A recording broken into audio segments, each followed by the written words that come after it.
Tinukoy bilang sufficient inform ang 2 sa 4 na impeachment complaints laban kay Vice President Sara Duterte. Isinantabi naman ang unang reklamo habang binawi ng complainants ang pangalawa. Dapat ideklara ring sufficient in substance sa mga reklamo bago ito pagbotohan sa plenaryo sa Kamara kung uusad ito pa Senado. Balitang hatid ni Tina Panganiban Perez.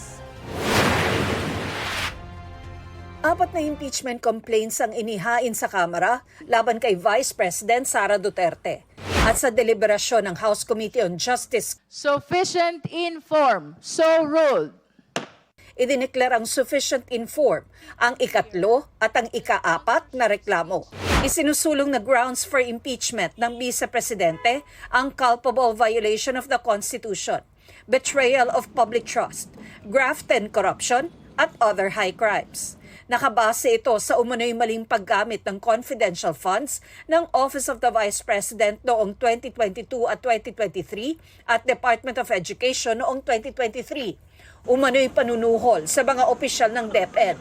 Pagkontrata sa isang gunman para umano ipapatay ang Pangulo, First Lady at dating House Speaker.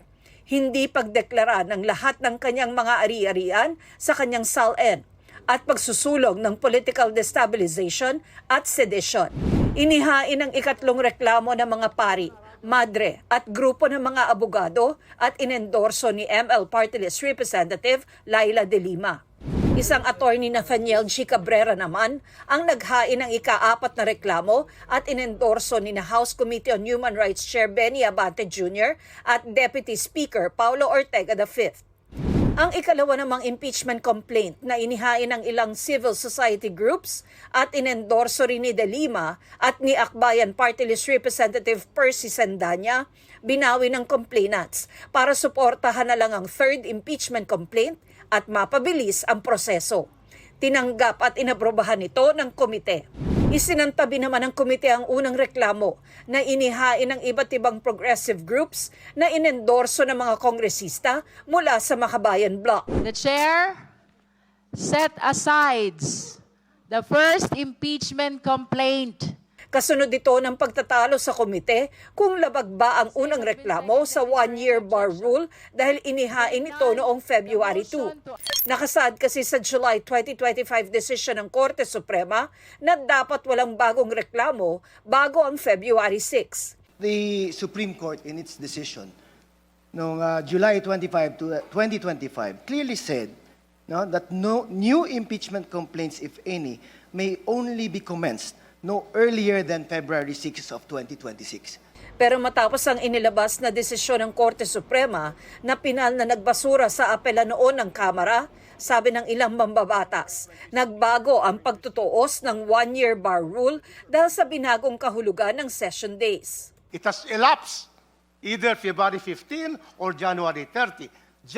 February 2 is therefore a right, correct timing to file the decision, to file the complaint. Let me emphasize the word used by the Supreme Court.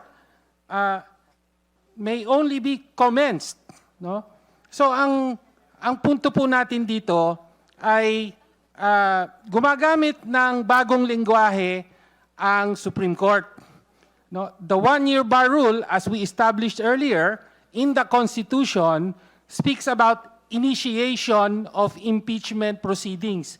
Yun po ang pinagbabawal. Hindi po kasalanan ng mga complainants na they relied on the latest redefinition, reinterpretation by the Supreme Court. We followed what is under the rules of the House. But the House is not the problem. It is the other department. When the impeachment complaint was forwarded to the Senate, it was used. That's why we are trying to be careful. Ang kampo naman ni Vice President Sara Duterte, hindi raw muna magkokomento. Patuloy raw nilang imomonitor ang mga pagdinig at magbibigay lamang ng pahayag kung kinakailangan. Tina Panganiban Perez, nagbabalita para sa GMA Integrated News.